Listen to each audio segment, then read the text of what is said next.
So I just realized that this other sheet, other 400 count king size sheet, they actually did get the capsules correct. So I want to take a look at this one. All right, so here is the inside pocket. And this one is actually not like twisted around. This one just seems better. But let's take a look at this and see if they got it right.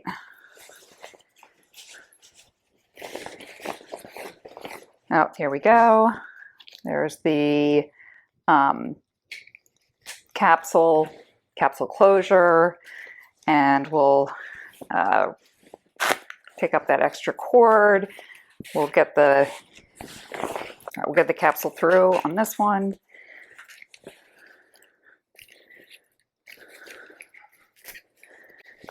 Now that's a problem because if you pull hard enough, looks like the joint will come out of the capsule. So that's going to have to be fixed. And I had a different idea that I'm going to sort of insist on because it works. And I think it also just makes it easier so that if you're changing the reels out, it just works a lot better.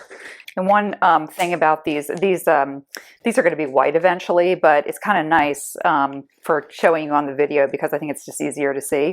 But they were using this high precision SLA printer, 3D printer. I'm learning a whole lot about 3D printing too.